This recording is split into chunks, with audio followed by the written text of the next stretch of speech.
of why people say family ain't shit. And why people do branch off and they seek family from outsiders. And it should not be like that. Would you want somebody to steal from you? Like, come on now. I was brought up in a household. My mother can have $1 million on that table. But we knew if we touched that $1 million, if we touched $1 out of that $1 million, our ass was popped because it's not ours and we're not supposed to touch it. You in school. You got your favorite pen. You come back, your pen gone. You see somebody with that pen 2 seats over. You can go over and take your motherfucking pen back. You can go over there and try to beat their ass. You at home. You got all your cousins over. You got money in the room. The next day, you notice that money gone. You had nothing but family over. That was your last $20 for your gas in your car for the week until you got paid. You don't beat their ass. You just supposed to accept it. Just think about that.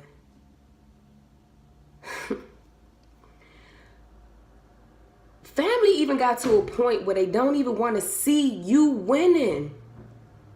I mean, you got other outsiders congratulating you. You got outsiders telling you how pretty you are. You walk into the store, ooh, I like your shirt.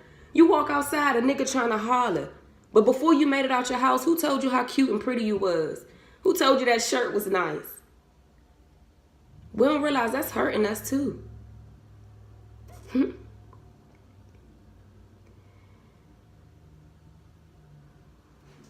When we get older, we branch off and we make our own families. That's love. That's what's supposed to happen. We don't gotta become distant. It takes 2 seconds to send a text message. When you beefing with your nigga or when your nigga gone out of town, you sending messages 24/7. That nigga you fucking, you texting him all day and he with another bitch. He outside on the block getting money, you in the house stressed.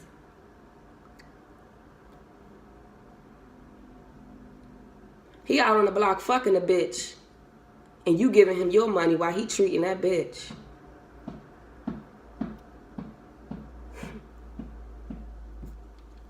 The point I'm trying to make here is we distance ourselves not realizing that we're distancing ourselves from people who love us and people who truly care of us while we are seeking the attention that we received when we was kids. That was not good attention. This shit starts with us. You gotta sit and reevaluate your life because I'm trying to tell you, every human being is great. Everybody is great. God put everybody here on this earth for a purpose. You just gotta find it. You gotta want it. You gotta want to succeed. Nothing is gonna fall in your lap. Nothing. I had to write down some cons. And I'm going to go and look at a few more. Then you afraid to talk to your family. Because, you know, when you go to that family reunion, you the main topic. Because it's something that you told this one cousin who close to that cousin, who close to that cousin. And it's just like when you in school, you tell this bitch something. You be like, bitch, don't tell nobody. Next thing you know, the whole school know. Where's the difference between family and outsiders? Where's the difference between friends and family? Like, that's why people were saying family ain't shit. We don't take into heed our loyalty that we supposed to be seeking between one another.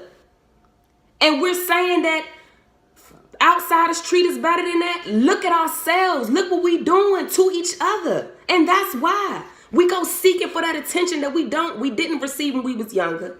Or we received it when we was younger. And we received too much of it. So we started to go seek other types of attention. When whole time we had what we needed right in front of us. God had a plan for everybody. And you have to move right and move correctly in order to contribute to that plan. And to be successful and to be happy. But you are got to be willing to take heed. You got to be willing to change. It's not going to happen overnight. And it's not going to happen the way you want it to happen. Like, and that's something that a lot of people don't understand. Like, God is real. I'm going to get so deep And I'm going to get so deep in these conversations because I really want people to understand. You couldn't tell me shit back in the day. I was ready to fight whoever. Like, I didn't care. One thing anybody can ever say to me, I was straightforward. I was loyal. I didn't lie. I didn't steal. Like, it was so hard. Let me tell you this little situation about, I had went out of town with a few of my little folks.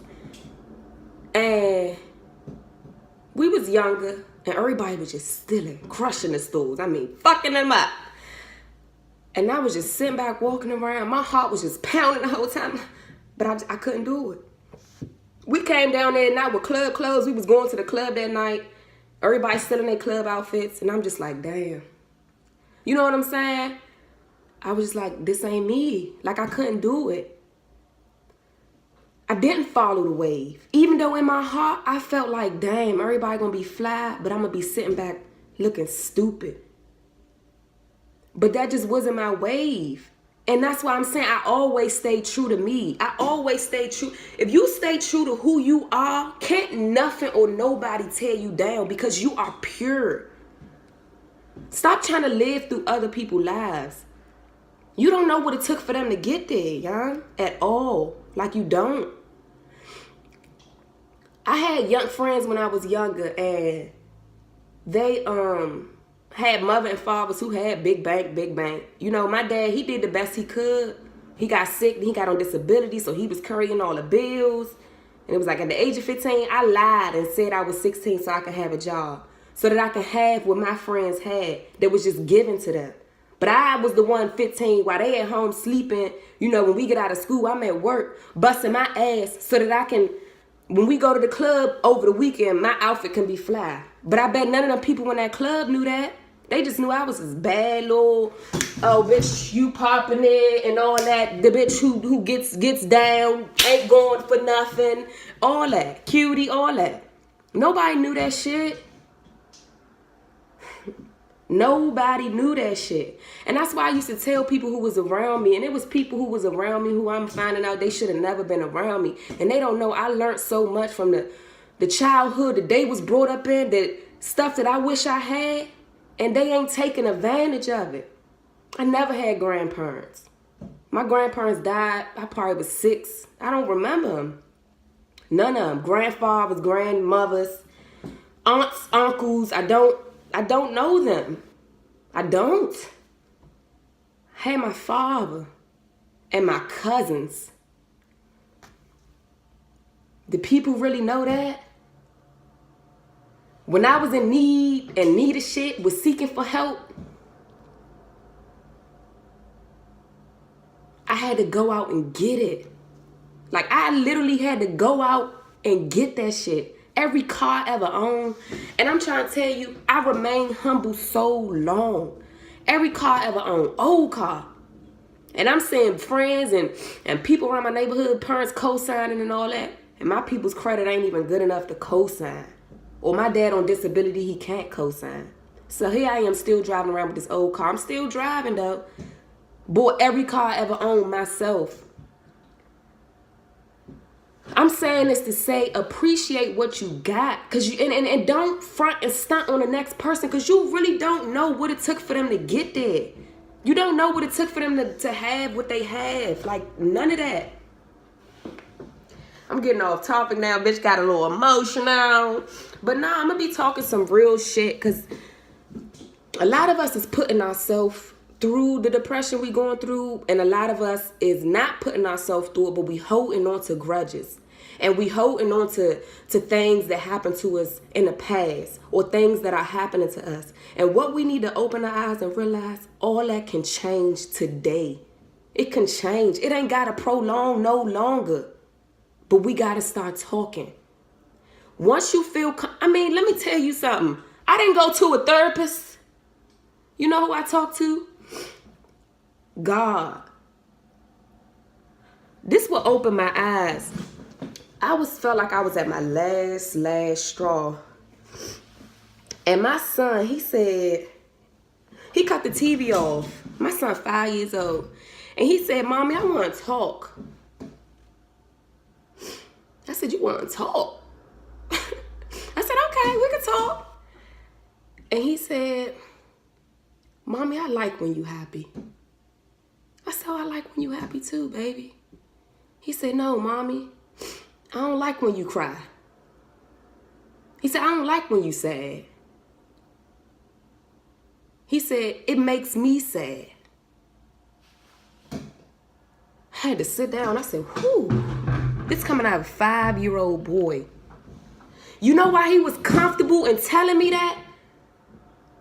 Because I always opened up. Damari, let me know how you feel. Let me know what's wrong when you just sitting and you're angry, or when you're playing with your toys. What's going through your... Talk to your kids. Talk to them. This shit can stop, y'all.